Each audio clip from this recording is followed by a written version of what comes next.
What's up guys, Blacksmith here. I'm going to give you a breakdown of UFC 306. I'm going to explain a few interesting angles I think I found, how I see some fights playing out, and most importantly, where the value is. Because anyone can give a prediction video, but it's knowing where the value is that is going to make you money. So, I've got my computer in front of me here. I'm not in my normal studio, as you can tell, so please bear with me if I'm looking away.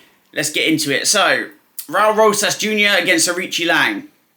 So this is UFC at the Sphere, Mexican Independence Day, and this is the fight to start it off, giving a Mexican prospect a winnable fight. So Arichi Lang, not an awful fighter, I'm not saying he's not good, but this is a bad matchup for him. His takedown defense is not great. Rosas Jr, very good jiu-jitsu, but he's good at getting it to the ground, and he's a better striker than most people give him credit for, because actually, before he became known for being this prolific jiu-jitsu player who is submitting everyone in MMA, he actually was mainly focused on striking.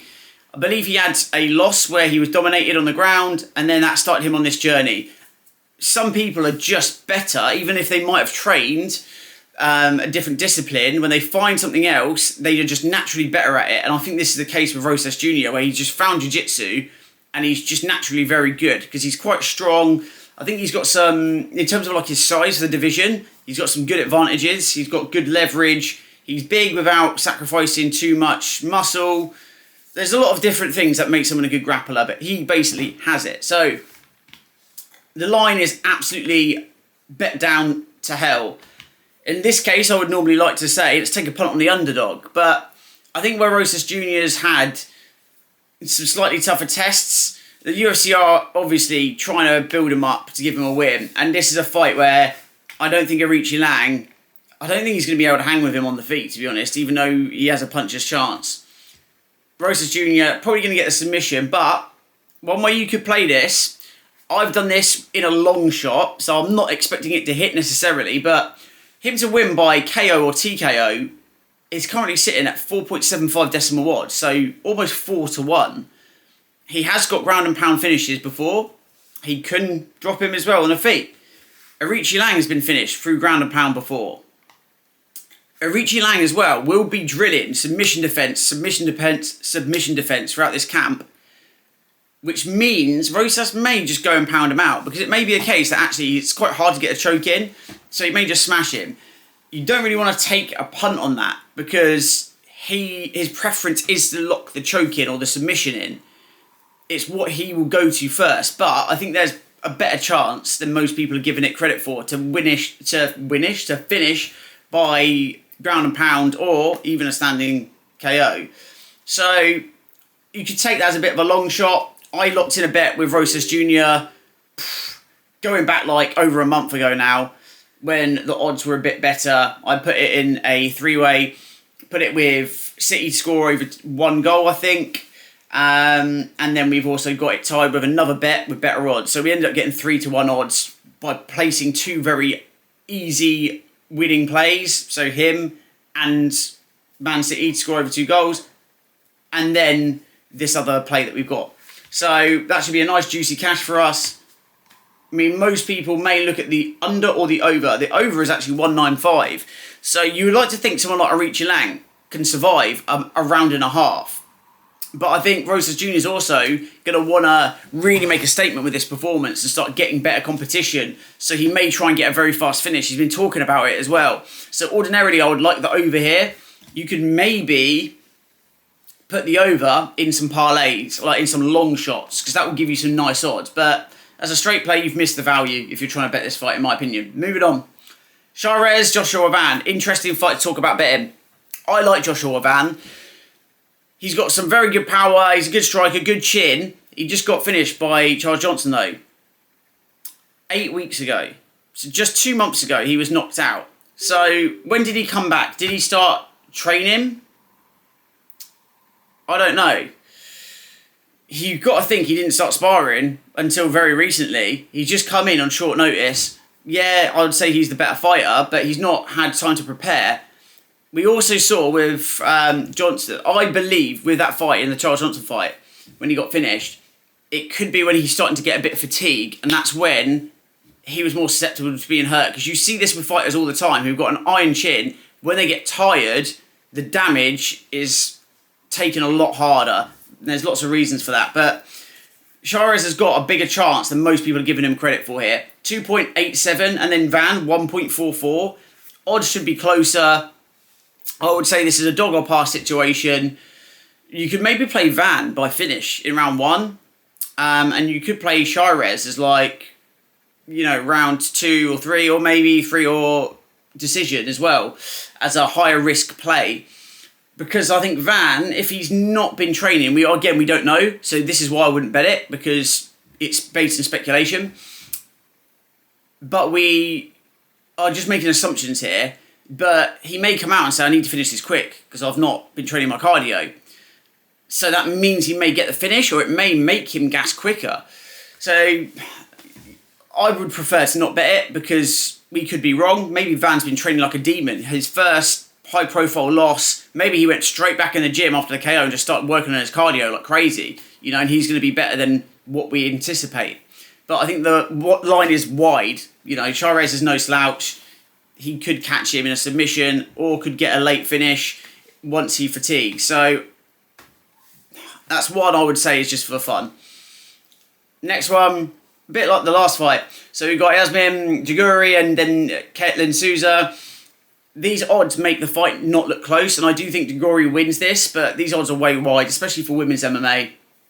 Dori's got a lot of finishes, but they're against lower level competition. So I think Caitlin will survive. I mean, Jaguri by decision is 1.58 decimal odds. There's no value in that, in my opinion. Again, maybe if you're doing a big parlay for fun, the over's very, very low. I think the over 1.5 is something you could put in a parlay. It's very likely to hit. I think Jaguri wins by decision. I think it's not as dominant as most people think, but I think she probably wins most rounds, maybe 2-1, something like that. Along the card then, we've got Irene Aldana against Norma Dumont. This is like a 50-50 fight. If you're looking at the odds, if you're going to play this, I would definitely play either one to win by decision. You could combine the over, maybe with the previous fight. If you want to make a bit of a low odds parlay. I do this quite a lot actually with women's MMA. I used to actually criticise people for doing that and say the odds are too low. But you can actually combine a couple together in each card and get double your money. And they hit all the time. And I started playing them because I noticed these people who were doing it were hitting all the time. You just got to pick your spots correctly. Aldana does have power, but Dumont, she's pretty big. She takes a shot well, and she also is good at stalling out the clock. So I think Aldana should win, but Dumont could get the win just by control time. One of those fights where I don't know if I really want to bet this one in terms of taking either side. Maybe I'll bet it live for a bit of fun in the free Telegram group. Links in the description if you want to join them, by the way. Every week I give breakdowns live, and then I recommend usually a long shot and a lower risk play as well. I would go Aldana. I'm going to say Aldana wins by decision, but I would not be surprised if Dumont wins a decision, which is quite controversial, where she's got a lot of control time.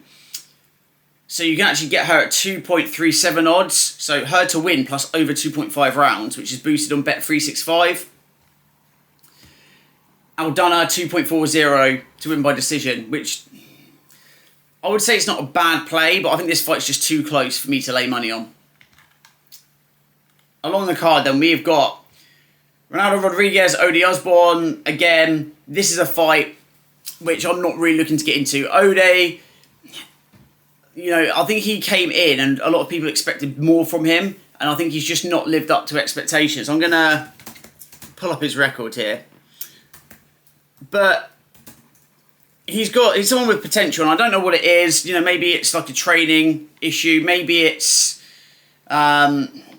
matchups. But he lost to Filio. He's been submitted by rear naked choke 2 times in a row.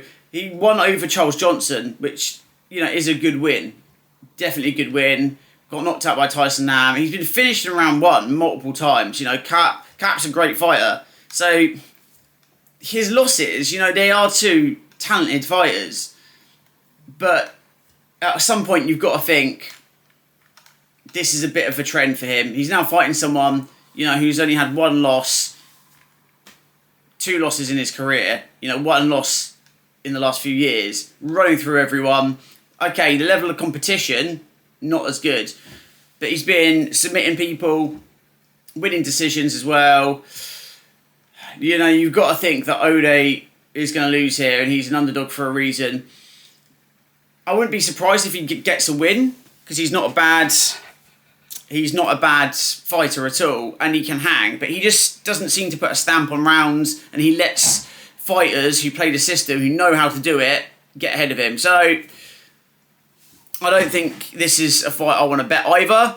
I'm more interested in going further up the card, but I'd have to be on the favourite if I was going to pick a side. Then we've got Zellhuber at Ribovics. A lot of people are on Zellhuber here. This kind of reminds me, I can't remember who it was, there was someone last week, and this fight reminds me of them because they were a big favourite who I wasn't convinced by. I think it's Ash Moose, that was it. I bet Ash Moose, but I did a smaller play because I just wasn't entirely convinced. He had a good performance, but again, didn't super impress me. Ribovics has got power, but Ribovics has been hurt and wobbled, so I think he could get clipped, and that may make him lose rounds in this. I think this goes over. I would look to play moneyline plus over 1.5 because Ribovics, he has been hurt early, but he survives. So I think the over is one you could look at here. 1.31, really poor odds. So I don't even know if you'd want to do that. The value is 100% on Ribovics. 2.87 odds versus 1.44. So he's a good value play. I don't think he wins, but I think it's a lot closer than what the line suggests. So keep that in mind if you're betting that fight. But not one for me. I'm going to pass on that one. Then we've got Ortega and Lopez. So really interesting this fight. I've got a free play in my Telegram. And what we're going for Lopez to win plus over 1.5 rounds. It's about 2.25, 2.30 decimal odds. But we are also going to take Ortega to win by submission in round 2 and round 3. I think we've got 27 to 1 and 35 to 1 odds for that. So the only way we don't make money is if Ortega wins by decision, or if he wins in the first round, or Lopez wins under 1.5 rounds. And Ortega is so tough that I don't see him being finished in a round and a half. There's a chance he might get bashed up and there might be a doctor stoppage, which is why I didn't go for the decision. I do think this goes to a decision. But we're getting nice odds at Lopez plus over 1.5 rounds. Keep in mind, guys, there is a narrative going around that Lopez has bad cardio because of his fight against Ige, because he did gas at the end. 1, he won that fight. 2, he cut weight twice, and he's a big guy for the weight class. So the weight cut will drain him. He had to do it twice. And Ige's a professional. He's always in shape. Even though he took it on very short notice, you know, the guy trains a lot and he is an elite fighter. So it's no surprise that he was in good shape. And I think the fact that that happened means that Lopez, having experience gassing out, is now going to come in extremely good shape. He's got the youth advantage. He's a very good jiu-jitsu player, so I think he can survive. But just in case, because Ortega's whole strategy, just like how I predicted that he would submit Yair Rodriguez, we cashed that, by the way, at big odds. His strategy is to cook his opponent. He'll take damage, he'll let them beat up on him, throw big shots, you know, and he'll take them with his face, but he'll try and shell up. He'll make them wrestle a bit. And then once they tire, he advances position and he submits them. So we are hedging, if that happens, by taking Ortega submission 2 and 3. We make money either way.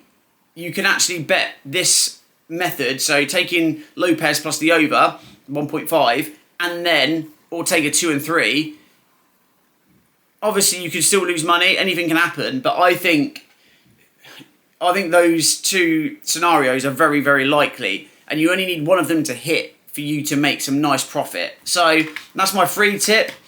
If you want to go more risky, go for the decision or go for the over 2.5. But I would rather go decision at 310 or 450 for Ortega. But 310 at Lopez decision, pretty good. think Ortega survives the 3-round fight, but just in case, I'm mostly worried about a doctor stoppage, to be honest. But I think Lopez also, he could get a knockout, but I reckon this goes the distance. I might even add that into a long shot at some point. So I'll probably do that tomorrow, go with that, and then something else. Then we've got Grasso and Valentina Shevchenko. This is going to be a very good fight. Shevchenko is going to come here. She's near the end of her career. She wants to win. She feels like she was robbed the last fight, and I think it was too close to really say.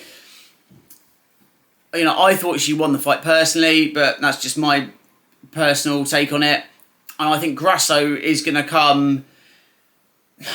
It's kind of hard to say how the fight will look, but I think Grasso is just going to mix everything in together. And I think the youth advantage is going to show. With Shevchenko, I just feel like people are figuring her out. She's got a lot of tape, and it just seems like she's not having the effectiveness she once did. And that margin's just going to increase as she gets older. So you've got to back Grasso here. And I think it comes by decision. So 270, I think, is the better play to take.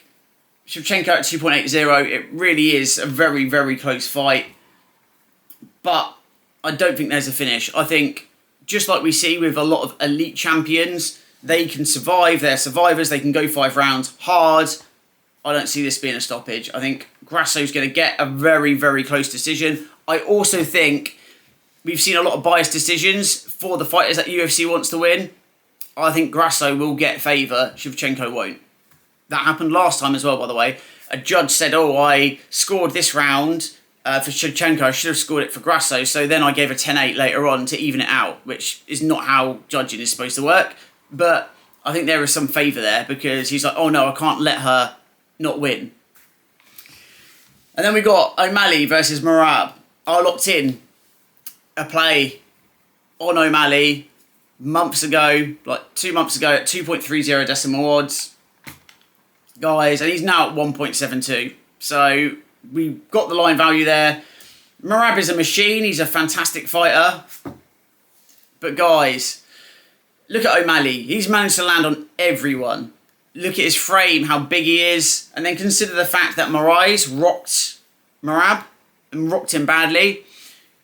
Merab goes for a lot of takedowns over and over and over again. People do get up. O'Malley has got a very good get-up game. And his frame, I think, is going to help a lot.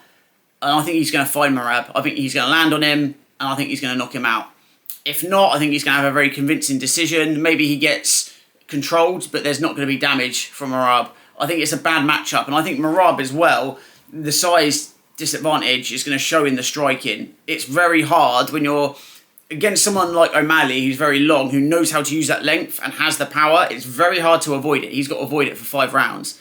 He cracked Cheeto. That would have knocked anyone out.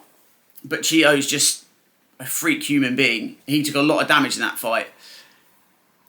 I actually thought, and originally we did see this, we saw a lot of money come on Merab, and I think a lot of people were seeing the Bilal fight, and they were getting hyped about wrestling again. Now we're seeing money coming on O'Malley. I think O'Malley gets it done. I think the UFC desperately want him to win because he is the face of the UFC for that new generation.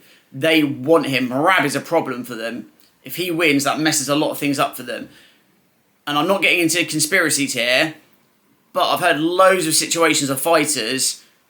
The fighter who the UFC doesn't want to win, after their weigh-ins, they go backstage and maybe the bus doesn't show up on time to pick them up. And they have to take another couple of hours waiting around before they can properly hydrate and rest and eat, while the person who is the champ or the challenger that they want to win is back at the hotel, has already eaten, is already ready, going to sleep, whatever, resting up.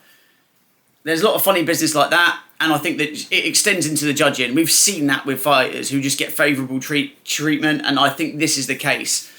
I don't know why that is. Vegas is a very tight-knit community as well. The judges all know the fighters. We've seen it with Demopoulos just getting win after win that she should not get.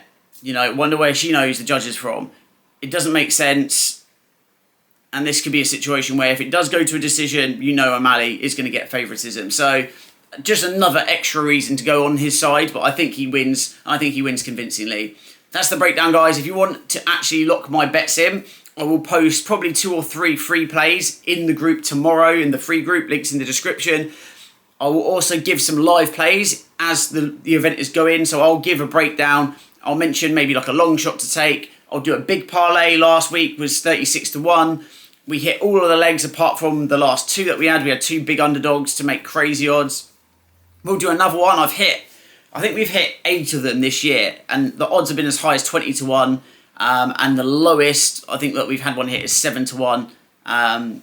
With the average odds being somewhere around 12 to 1. So we hit a lot of these big parlays. I post them for free. I call it the Monster Parlay. But the free plays for the last few events, we've made profit in almost every single event. I think last week was the one where, because we had a big underdog play, we maybe broke even, but then the other tips that we gave ended up making profit. So if you follow the free plays, you're going to make money in the group. But if you want to actually get my full card, I've got a massive card. I've got 2 max bets on this card and on another event as well. Go into Telegram. You'll see Blacksmith MMA in the messages. Message me if you want to sign up to the VIP. There's also instructions in the pinned messages. But we're going to have it, guys. We're going to have a big weekend this weekend. I've been waiting for this specific weekend for a long time. We're going to make a ton of money. So join in, be part of it, and let's have it. Let's have another great week.